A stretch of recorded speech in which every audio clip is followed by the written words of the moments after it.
बोलो सतगुरुदेव की जय हो। बंदी छोड़ सतगुरु रामपाल जी महाराज जी की जय हो। परमेश्वर की सभी प्यारी आत्माओं को पवन दास का सत साहिब। पुण्यात्माओं, भक्ति मार्ग पर भक्ति का दूसरा नाम विश्वास है और यह विश्वास किसी और पर नहीं बल्कि उस परम सत्ता पर करना होता है जिसे सतगुरु कहा जाता है। कबीर साहिब जी भी हमें बार बार समझाते हैं कि कहें कबीर सुनो भाई साधो, मैं तो हूँ विश्वास में। उन्होंने कभी भी ये नहीं कहा कि कहे कबीर सुनो भाई साधो, मैं तो हूँ सतनाम और सारनाम में, क्योंकि ये सतनाम और सारनाम भी उसी समय अपना काम करना शुरू करते हैं जब हमें ये अटल विश्वास हो जाता है कि जिस सतगुरु ने मुझे यह अनमोल मंत्र दिया है वह मात्र एक गुरु या मेरी तरह हाड़ मांस युक्त शरीर वाला कोई व्यक्ति नहीं बल्कि स्वयं कबीर परमात्मा है, जो देश काल और परिस्थितिवश भिन्न भिन्न रूप धारण करके काल लोक में प्रकट होते रहते हैं। और जो व्यक्ति यथार्थ 13वें कबीर पंथ में सतगुरु रामपाल जी महाराज जी का शिष्य होकर भी यदि अभी तक अपने सतगुरु को कबीर साहिब जी का अवतार या उनका भेजा हुआ कोई संत या प्रतिनिधि ही समझता है तो उस भगत का सबसे बड़ा दुर्भाग्य होगा जो पारस के नजदीक आकर भी अपने आप को उसके साथ स्पर्श ना करके लोहे का लोहा ही रहा। दास विशेषकर सत्सेवक भाई बहनों से प्रार्थना करेगा कि पिछले 26 वर्षों से पूर्ण परमात्मा सतगुरु रामपाल जी महाराज जी ने जो आध्यात्मिक फसल बोई है, हम मेरठ सत्सेवक उस फसल के फल हैं। क्योंकि पूरे विश्व में सतगुरु रामपाल जी महाराज जी के लगभग 15 लाख के आसपास भक्तों में से यदि किसी ने ज्ञान आधार से उनको परमात्मा का भेजा हुआ कोई संत या प्रतिनिधि मानने के बजाय साक्षात कबीर परमात्मा के रूप में स्वीकार किया है तो केवल मेरठ सत्सेवक हैं, अन्य कोई नहीं। क्योंकि सतलोक आश्रम मैनेजमेंट हरियाणा, संत रामपाल जी महाराज जी का परिवार, उनके कुछ उपदेशी रिश्तेदार और 70% वे भगत जो आज भी मूर्खतावश भक्ति मार्ग पर ज्ञान आधार से नहीं बल्कि एक दूसरे की देखा देखी में ही चल रहे हैं, ये लोग उन्हें कहते तो सतगुरु हैं लेकिन सतगुरु की परिभाषा से अपरिचित हैं। यदि परिचित होते तो 2014 के बाद भूलकर भी कबीर प्रकट दिवस नहीं बल्कि 8 सितंबर के दिन वर्तमान के कबीर सतगुरु रामपाल जी महाराज जी का प्रकट दिवस अर्थात सतगुरु प्रकट दिवस ही मनाते। सतगुरु शब्द केवल इन लोगों के होठों तक सीमित है, दिल में नहीं उतरा। पुण्यात्माओं, वैसे तो यूट्यूब, फेसबुक और व्हाट्सएप पर सतगुरु रामपाल जी महाराज जी के 8 सितंबर 1951 के दिन लीलामयी रूप से प्रकट होने के बहुत से अकाट्य प्रमाण डाले जा चुके हैं, लेकिन फिर भी यह बात ज्यादातर उन भक्तों के दिल में नहीं उतर रही है जिन्होंने मात्र हिसार की तारीखों पर जाकर और बरवाला कांड के मुख्य दोषी सतलोक आश्रम मैनेजमेंट हरियाणा के उल्टे सीधे आदेशों के सहारे ही सतलोक जाने का मूड बना लिया है। क्योंकि जगत की हमेशा से यही रीत रही है। 650 साल पहले भी रामानंद जी और सर्वानंद जी जैसे कुछ एक भक्तों को छोड़कर बाकी सारे 64 लाख भगत इसी भ्रमणा में जिए कि कबीर जी प्रकट होकर नहीं बल्कि जन्म लेकर आए हैं।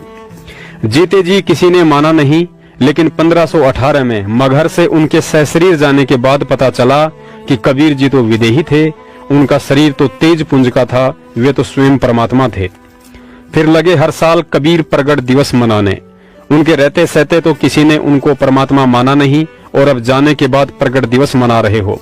वाह रे दुनिया के लोगों, ये तो वही कहावत सिद्ध हो गई है कि जीवित बाप के लट्ठम लुट्ठा मुँह गंग पहुंचाया और जब आवे आसोज का महीना फिर कव्वे को बाप बनाया। भगत लोग अपने जीवित बाप संत रामपाल जी महाराज जी को तो सतलोक आश्रम मैनेजमेंट हरियाणा के घटिया आदेशों पर राजनीति का गंदा खेल खेलकर और ज्ञान विरुद्ध फर्जी फरमानों पर चलकर आध्यात्मिक लठ मार रहे हैं, यानी कि अपने कुकर्मों से सतगुरु को महादुखी कर रहे हैं।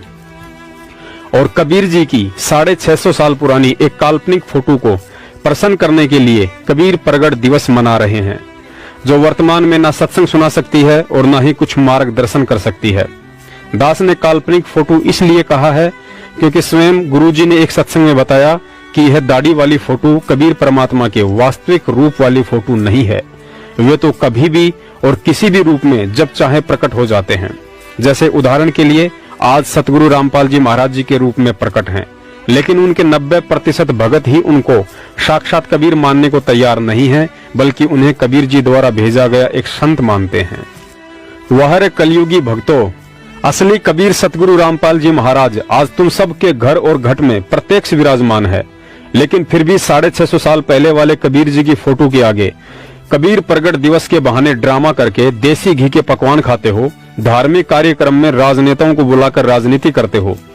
प्रार्थना है कबीर प्रगट दिवस की आड़ में हर साल ये घटिया ड्रामा करने वाले और उसमें शामिल होने वाले भक्तों को अवश्य विचार करना चाहिए कि जब हमें सतगुरु रूप में साक्षात कबीर जी मिल चुके हैं तो फिर क्यों हर साल कबीर जी के नाम पर रोहतक और अन्य जगहों पर कबीर प्रगट दिवस मनाकर अपनी मूर्खता का प्रमाण दे रहे हैं कि आज भी हम परमात्मा तो कबीर जी को ही मानते हैं और सतगुरु रामपाल जी महाराज जी को मात्र एक गुरु मानते हैं। पुण्यात्माओं, गुरु जी कहते हैं छोड़ देने पछड़ियों की रीत सतगुरु तारेंगे, अर्थात हमें वे गलतियां नहीं करनी है जो गलतियां हमसे पहले वाले संत भगत कर चुके हैं। और उन्होंने सबसे बड़ी गलती यही की, जब परमात्मा सतगुरु रूप में हमारे बीच आते हैं तो हम उन्हें अपने जैसा एक आम इंसान समझ लेते हैं और जब ये चले जाते हैं तब उन्हें परमात्मा मानकर पूजने लग जाते हैं। असल में भगत तो वो है जो उन्हें उनके शरीर में रहते सहते ही परमेश्वर मान ले, जैसे भूमड़ भगत जी, रामराय जी, शीतलदास जी आदि ने अपने सतगुरु गरीबदास जी महाराज जी को परमात्मा माना। धर्मदास जी और नानक जी जैसी आत्माओं ने कबीर साहिब जी को परमात्मा माना। परमेश्वर कहते हैं, मैं वाणी इतनी भाखी जितनी बाड़ू रेत, पर 84 के जीव के एक न आई हेत। कबीर साहिब जी कहते हैं कि चारों युगों में चक्कर लगा लगाकर मैंने मानव शरीरधारी प्राणियों को जगाने के लिए 33 अरब ज्ञान बोला है, लेकिन इन 84 के जीव अर्थात मानव को एक भी समझ में नहीं आई। वर्तमान में सतगुरु रामपाल जी महाराज जी के साथ भी वही हो रहा है जो 250 साल पहले आदरणीय गरीबदास जी महाराज जी के साथ हुआ था। गरीबदास जी महाराज जी ने प्रत्यक्ष चमत्कार किए, असंख्य लोगों को शारीरिक और आर्थिक लाभ दिए, लेकिन कोई भी उन्हें परमात्मा मानने को तैयार नहीं था। गांव वाले तो उन्हें संत भी मानने को तैयार नहीं थे, बल्कि उल्टा उन्हें बावलिया कहा करते थे। गुरुजी ने बताया कि गरीबदास जी महाराज जी का एक बड़ा भाई और था जो जन्म से ही पागल था, और दूसरी तरफ गरीबदास जी महाराज जी को भी लोग बावलिया अर्थात पागल इसलिए कहा करते थे क्योंकि उनके द्वारा बोली जाने वाली अमृतवाणियां गांव वालों के समझ में नहीं आती थी। लेकिन उनके शरीर त्यागने के बाद जब गांव वाले उनकी अस्थियां गंगा जी में प्रवाह करने के लिए शमशान घाट गए तो उस राख में उनकी अस्थियां नहीं मिली। तब गांव वालों को यकीन हुआ कि गरीबदास जी महाराज जी तो परमात्मा थे। उनका शरीर हमारी तरह हाड़ मांस का ना होकर तेज पुंज का था, वे तो विदेही थे। लेकिन फिर क्या फायदा होना था? फायदा तो तब था जब गरीबदास जी महाराज जी शरीर में थे, ज्ञान सुनाया करते थे, मंत्र दीक्षा दिया करते थे।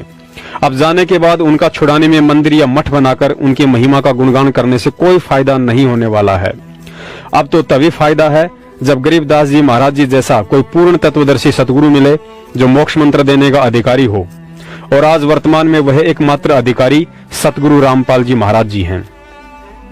लेकिन दुर्भाग्य से दुनिया की तो छोड़िए, अभी तक 90% भक्तों की और स्वयं सतगुरु रामपाल जी महाराज जी के परिवार वाले और रिश्तेदारों की भी वही सोच और हालत है जो 250 साल पहले आदरणीय गरीबदास जी महाराज जी को लेकर उनके परिवार, रिश्तेदार और गांव वालों की थी। अर्थात ये लोग संत रामपाल जी महाराज जी को जुबान से कहते तो सतगुरु हैं, लेकिन दिल से उन्हें सतगुरु मानने को तैयार नहीं है, क्योंकि आज भी ये सभी लोग उन्हें जन्म लिया हुआ ही मानते हैं। पुण्यात्माओं, हमारी बुद्धि पर पत्थर पड़े हैं।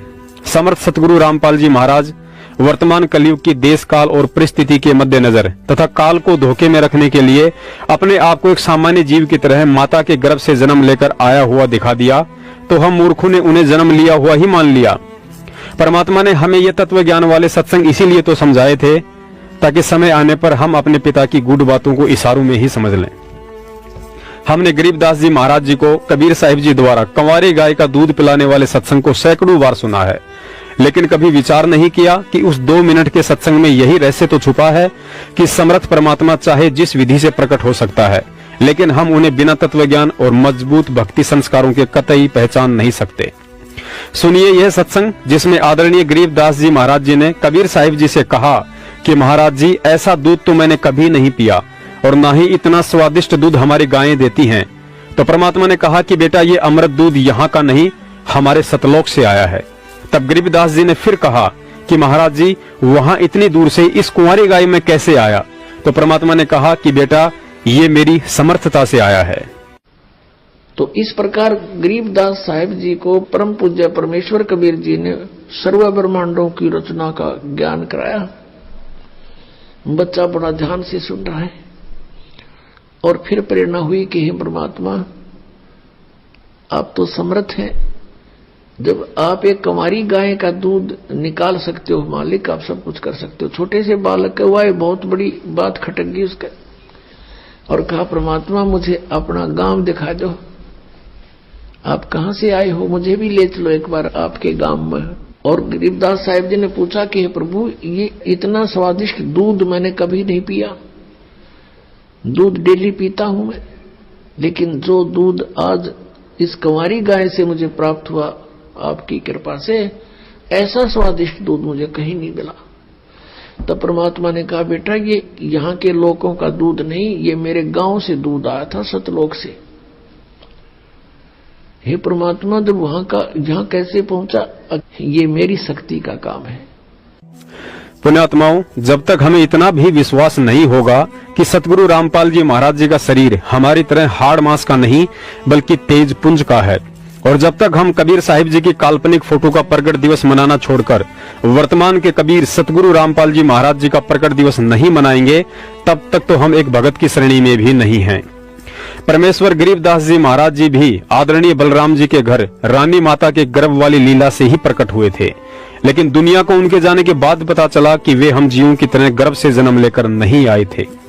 आज भी स्थिति यही है, क्योंकि ठीक उसी तरह सतगुरु रामपाल जी महाराज जी भी आदरणीय भगत नंदराम जी की धर्मपत्नी इंद्रोमाई के गर्भ वाली लीला से ही प्रकट हुए हैं। जिस प्रकार अपनी समर्थता से परमात्मा ने सतलोक का अमृत दूध बिना बैल के संपर्क में आए एक कंवारी गाय के अंदर प्रकट करके उसके थनों के माध्यम से बाहर निकालकर स्वयं भी पिया और गरीबदास जी महाराज जी को भी पिलाया, जबकि हम सब जानते हैं कि यहाँ के विधान अनुसार चाहे जानवर हो या इंसान, मादा के गर्भ धारण किए बिना उसके स्तनों में दूध नहीं बन सकता है, लेकिन फिर भी समर्थ परमात्मा ने बिना गर्भ के उस बच्चिया के स्तनों में सतलोक का दूध प्रकट कर दिया। तो पुण्यात्माओं, क्या वह परमात्मा बिना किसी माँ और गर्भ के उस दूध की तरह स्वयं प्रकट नहीं हो सकता है? 1000 बार हो सकता है, लेकिन मूर्खों को तो संत रामपाल जी महाराज इंद्रोमाई के गर्भ से जन्म लेकर ही आया हुआ दिखाई देगा, क्योंकि अभी तक उन लोगों ने काल एजेंट सतलोक आश्रम मैनेजमेंट का पल्लू छोड़कर सतगुरुदेव जी के तत्व ज्ञान का पल्लू नहीं पकड़ा है। पुण्यात्माओं, सतगुरुदेव जी ने एक सत्संग में बताया कि जब 650 साल पहले अर्जुन को पता चला कि लोगों के बहकावे में आकर गुरु को शिक्षा देने के कारण हम परीक्षा में फेल हो चुके हैं, तो दोनों ने उसी समय कहा कि परमात्मा इतना बता दो कि अब हमारा मोक्ष कब होगा। तो कबीर साहिब जी बोले, बेटा तुम्हारे इसी शरीर में मोक्ष कर दूंगा, और कहा आज से 250 साल बाद मैं दिल्ली के पास छुड़ाने गांव में जन्म लूंगा, और तुरंत बार कह दिया कि प्रकट होऊंगा।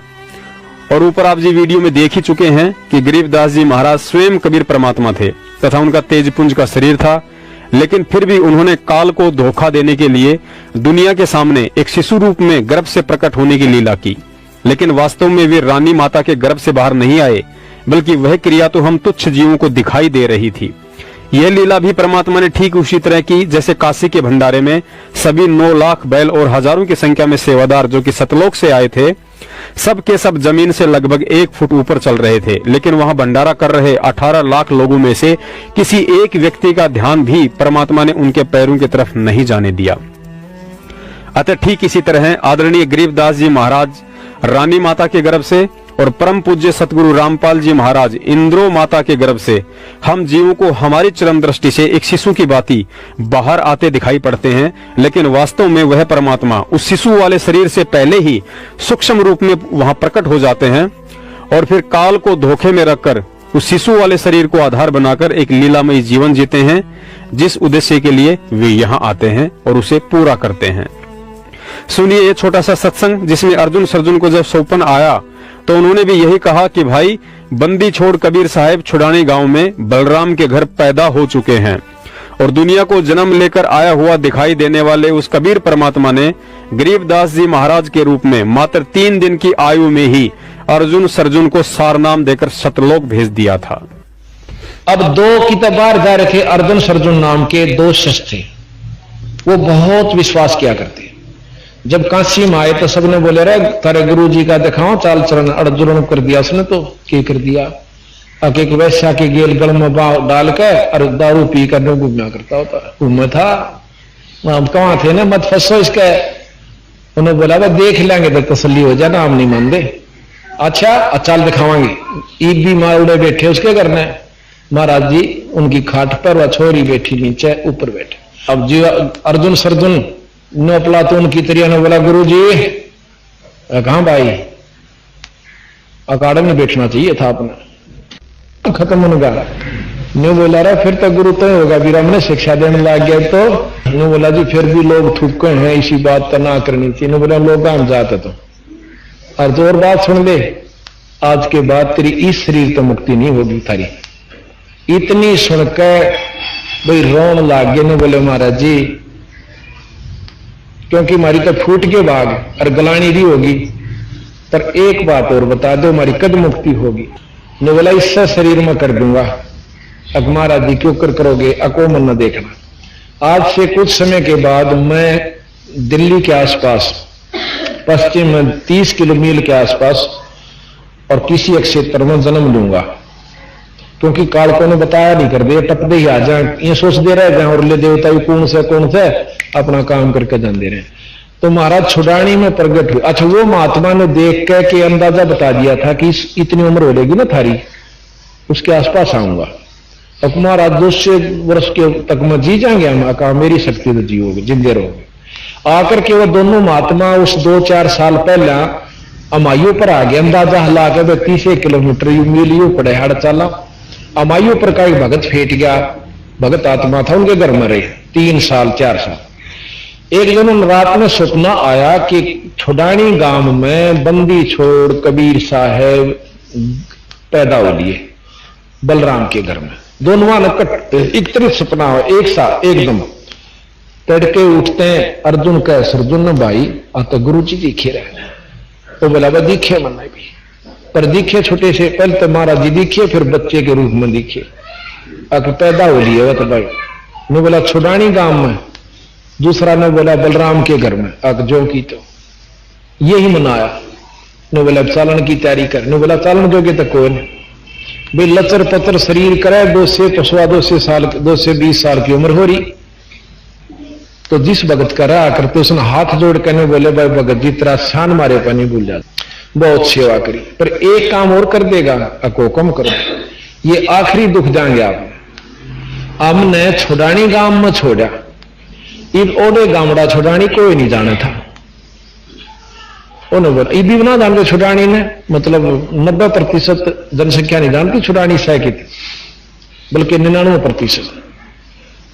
तो बोला जी मन्नत यू गांव नहीं सुना आज तक, सारे गांव में ट्राई करी, पूछा भाई छुड़ानी नाम का कोई गांव से, कोई गांव नहीं। ये चर्चा चल रही थी कि वह 2 महात्मा ने होकर छुड़ानी जाएंगे, उनके गुरु पैदा हो लिए। तो एक नाई ने सुन लिया बात, क्योंकि वो बेचारे अपना जा करते थे शादी रिश्ते रास्ते करण खातिर। तो ने बोला भाई एक दिन मैं कबलाने पाऊं था, रास्ते में पड़े से उस तो थोड़ी हो रहे ने दुलेड़ा के पास एक छोटा सा गांव से 50-40 घर से, और छुड़ानी से भाई रात नूड़े डटा था। पता पूछ लिया उस आदमी ने, भगत ने सारा नोट करके आ गया। तो ने बोला जी गांव तो पा गया। ने बोला भाई तेरा शान होगा, हमने वहां भेज दे। रेड़ू में बिठाए, नीचे गदले खरड़ बिछा कर रात में चाल बकते सांझे चाल पड़े, तैड़ के जा पहुंच गए। तो वहां जाकर के देखा, यानी 10 बजे ही पहुंचे। तो वहां पर पूछा भाई बलराम का घर किच्छा है? अगजी वो महल से, बहुत बड़ा महल है, तो खंडर हुआ पड़ा महाराज का, बहुत बड़ा महल पुरानी ईंटों का, इतना सुंदर था उस समय। तो उसमें तो 10 घर बन रहे हैं फोड़ फाड़ के, उनसे जो उन्होंने क्या बना रखे। मैं बोला जी वो महल से सामने, वहां गए तो बाहर पौड़ी में महल से थोड़ा दूरी पे बलराम बैठे थे, उनके पिताजी। और रेड वाला ने बोला भाई आपके घर में चौधरी साहब ये 2 महाराज मिलना चाहो से। वो आ गया बाहर, आखा महाराज हुक्म करो। भाई कौन सो आप? अकमा बलराम सो। हाथ जोड़े उनको भी बलराम, उनके महाराज के पिताजी कि महाराज हम अपने गुरु के दर्शन करना चाहें। आपका गुरु किस है महाराज? कि आपके घर में, मेरे घर में अवकाल जो बच्चा पैदा हुआ है 3 दिन का हो रहा है, परसों जो पैदा हुआ। और गुरु आखा ओ गुरु से हमारा ने बोला जी आप यहां पौड़ी में बैठो, मैं लड़के ने यहीं ले आऊंगा, आप तो चला भी नहीं जा सकता। हाथ जोड़ के ने बोलो जोलम हो जाएगा। एक सजाते ही पारे सारा ना लाइयो गलत जाएंगे कत आम चालेंगे। तो मैं बोला जी चालन दोगे तो कोई ना, अगर चाहे मर जा आराम है जाएंगे उसके बारे में आगे उड़ा माथा टेकेंगे आगे। एक ने दोया ने वो पकड़े, दोया ने वो पकड़ा, उन लत ले गए बेचारे ने किता किता पांव टेक दे, टूटे टूटे से गोडे जाकर उस जहां माता रानी नाम था महाराज जी की माता जी का, जहां माता रानी और बच्चा महाराज बंदी छोड़ लेटे हुए थे उस कमरे में जाकर और छोड़ दिए। इन्हें बोले तुम बाहर जाओ, और बाकी बाहर ने कान लाकर सुने के बात हो रही। महाराज रानी सुआदी नींद पे और दोनों देखे नो खिड़कियां में देखें के बतलाव से बंदी छोड़ 3-7 दिन के बच्चे नो बोले अर्जुन सर्जन, और वो लंबे पड़े मुंडे और रोवे ने बोला जचगी था रहा गुरु के प्रति विक्षेप नहीं आकर अगर जी बस भोग लिया हमने जितना भोगना था, बंदी छोड़ पापी जीव से बख्श दो। ने बोला आज के बाद प्रण कर लो कभी भी गुरु के प्रति विक्षेप नहीं लाना, गुरु मानस कर जानते वह नरकइये अंध, महादुखी संसार में आग यम के फल। ने बोला बैठे हो महाराज की शक्ति तो वो एकदम न बैठे होगे। ने बोला नाम लो, उपदेश दिया और भजन करोगे, भजन किया और जाओ मुक्त हो जाओगे। इतना कह के उसने ठाकर बलराम जी उनके गपोड़ी में ले आए। 2-3 दिन वहां डटे, उसी समय शरीर त्याग कर सतलोक चले गए। पुण्यात्माओं, हम जीवों को समझ में तो आता है लेकिन समय गुजर जाने के बाद, ताकि फिर हमारे हाथ कुछ ना लगे। पुण्यात्माओं, विचार करो, हमारे दादा गुरुजी स्वामी राम देवानंद जी महाराज सांसारिक दृष्टि से अनपढ़ थे, अर्थात उन्होंने कभी भी गीता, वेद, कुरान, पुराण, कबीर सागर और ग्रंथ साहिब को नहीं पढ़ा था। तो जाहिर सी बात है उन्होंने अपने शिष्यों को भी ये ग्रंथ नहीं पढ़ाए होंगे। तो विचार करो, जब उन्होंने अपने किसी भी शिष्य को ग्रंथों का ज्ञान नहीं दिया तो फिर उनके शिष्य संत रामपाल जी महाराज जी इतने कम समय में दुनिया के सारे धर्म ग्रंथों को आखिर कैसे भगत समाज के सामने ताश के पत्तों की तरह खोल के रख सकते हैं, और उन सभी त्रुटियों को भी उजागर कर दिया जो त्रुटियां अपने आप को संस्कृत के प्रकांड ज्ञाता समझे जाने वाले इन ग्रंथों के अनुवादकों ने कर डाली थी। क्या यह अविश्वसनीय काम स्वयं कबीर परमेश्वर के अलावा कोई जीव करने में समर्थ है? यदि नहीं है तो फिर इस बात पर गहनता से विचार करना कि सतगुरु रामपाल जी महाराज जी कौन हैं। यहाँ एक और गहन विचारणीय बात है। गरीबदास जी महाराज जी ने दादू पंथी गोपाल दास जी से ग्रंथ साहिब को लिपिबद्ध करवाकर ही छोड़ दिया था, अर्थात उसका अनुवाद नहीं किया था। और हम सब जानते हैं कि गरीबदास जी महाराज जी के ग्रंथ साहिब में हिंदी, उर्दू, फारसी, पंजाबी, हरियाणवी, बिहारी सहित विश्व की अनेक भाषाओं का समावेश है। और गरीबदास जी महाराज जी के सतलोक जाने के 250 वर्ष बाद पहली बार ग्रंथ साहिब का अनुवाद और भगत समाज को इस पवित्र ग्रंथ के गूढ़ ज्ञान से उस महापुरुष सतगुरु रामपाल जी महाराज जी ने परिचित करवाया है जिनके गुरु स्वामी राम देवानंद जी अनपढ़ थे। तो पुण्यात्माओं, अब वह सतगुरु हमें और कैसे विश्वास दिलाए कि मैं ही सर्वज्ञ कबीर हूं। अथ तमाखू की बैंत, ये सुनन की बात है।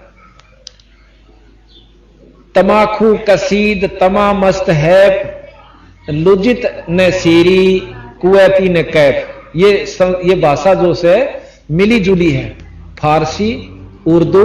अब आगे इसका वर्णन होगा। मरहोद मकरूद पीवें शराब, होगा सरे बीच खाना खराब। सरा कहें स्वर्ग को, भगवान के दरबार में। कुटन कलाहीन जुग जुग कलेश, भाई सुखन मान मेरा मैं कहता हमेश। पुण्यात्माओं, अब आपको कॉल एजेंट सतलोक आश्रम मैनेजमेंट हरियाणा की बुद्धिहीनता का एक छोटा सा प्रमाण देते हैं कि विश्व की सभी भाषाओं के नहीं बल्कि पशु पक्षियों और मन की सोच के एकमात्र सर्वज्ञ सतगुरु रामपाल जी महाराज जी को कैसे इन लोगों ने दुनिया के सामने एक सामान्य संत की श्रेणी में लाकर खड़ा कर रखा है। सतलोक आश्रम मैनेजमेंट हरियाणा ने सतगुरु रामपाल जी महाराज जी के बहुत से वीडियो सत्संगों पर कंप्यूटर से उनकी असली आवाज को हटाकर उनकी जगह अंग्रेजी भाषा में किसी अन्य व्यक्ति की आवाज लगाकर यह साबित कर दिया है कि ना ही तो संत रामपाल जी महाराज जी को अंग्रेजी आती है और ना ही वे अन्य देशों के लोगों को अपना ज्ञान समझाने में सक्षम हैं। देखिए इन कॉल एजेंटों की मनवस हरकत का एक छोटा सा नमूना। हम सुल्तानी नानक तारे दादू को उपदेश दिया, जाट जुलाहा भेद न पाया, वो काशी माहे कबीर हुआ। अनंत कोटि ब्रह्मांड का एक रति नहीं भार, सतगुरु पुरुष कबीर हैं कुल के सिरजनहार। Respected Nanak Ji had said, the speech that is written on page number 24 of Sri Guru Granth Sahib, एक श्वा दुई श्वानी नाल भलके बुकाई सदा ब्यार, कूड़ छूरा झूठा मरदार, धानक रूप रहा करतार। तेरा एक नाम तारे संसार, मैं एहो आस एहे आधार, धानक रूप रहा करतार। फाई सूरत मलूकी वेश, ए ठगवाड़ा ठगी देश, खरा से आना बहुता भारी, धानक रूप रहा Kartar. God Kabir had taken Nanak Ji to the true lok, after which the Almighty had left him near the banks of Bain river. After that, he had said that I am residing in Kashi and I am working as a weaver. Come there and I will give you Satnam. You will attain salvation by chanting Satnam only. Son, there is no other way to do so. So Nanak Ji, who used to work for a viceroy in Sultanpur, had quit his job and said, I'll work for the true Lord, after which he reached Banaras when he saw the Almighty working as a weaver just as he saw in the true lok. Then said, Fai Surat Maluki Vesh, ए ठगवाड़ा ठगी देश, खरा से आना बहुता भार, ये धानक रूप रहा Kartar. He said it while crying in love, O innocent souls, look here. He is hiding himself. He is a fraud. धानक रूप रहा करतार। पुण्यात्माओं, अब तो आपको पक्का यकीन हो गया होगा कि सतगुरु शब्द केवल इन लोगों की जुबान तक ही सीमित है, हृदय में नहीं उतरा है। जबकि यथार्थ भक्ति बोध पुस्तक के अनुवाद में स्वयं सतगुरु रामपाल जी महाराज जी ने लिखा है कि अनुवादकर्ता इन दोनों भाषाओं का ज्ञाता है। पुण्यात्माओं, जब अनुवादकर्ता संत रामपाल जी महाराज दोनों भाषाओं अर्थात हिंदी और अंग्रेजी के ज्ञाता हैं, तो क्या समय आने पर जब जरूरत पड़ती तो क्या वे स्वयं अंग्रेजी भाषा में सत्संग नहीं कर सकते थे? अवश्य कर सकते हैं, लेकिन उस समय तक इन कॉल एजेंटों को इंतजार कहां। इन्होंने तो इन पुस्तकों के माध्यम से धर्म को धंधा जो बनाना था। पुण्यात्माओं, जब हम सत्सेवक सतगुरु रामपाल जी महाराज जी के स्वयं कबीर साहिब होने के विषय में चर्चा करते हैं तो कुछ भगत भाई बहन अज्ञानतावश कह देते हैं कि संत रामपाल जी महाराज को आध्यात्मिक ज्ञान तो 1988 में स्वामी रामदेवानंद जी महाराज से नाम उपदेश लेने के बाद हुआ था। उससे पहले तो वे एक सामान्य व्यक्ति की तरह थे। पुण्यात्माओं, विचार करो, यही सोच आज भी आदरणीय गरीबदास जी महाराज जी के विषय में भगत समाज की है। वे कहते हैं कि गरीबदास जी महाराज जी को परमात्मा का ज्ञान उस समय हुआ था जब कबीर परमात्मा उन्हें 10 साल की उम्र में छुड़ाने के खेतों से सतलोक लेकर गए थे। उससे पहले वे एक सामान्य बच्चे की तरह थे। पुण्यात्माओं, यही तो ज्ञान का टोटा है। यदि गरीबदास जी महाराज 10 साल के बाद ही ज्ञानी बने थे तो फिर 3 दिन की आयु में अर्जुन सर्जुन को सारनाम देकर सतलोक किसने भेजा था? पुण्यात्माओं, अगर अभी भी समझ में नहीं आया कि सतगुरु रामपाल जी महाराज जी कौन हैं, तो फिर यह भी पक्का समझ लेना कि वह आत्मा असंख्य जन्म सतलोक के दर्शन नहीं कर सकती है।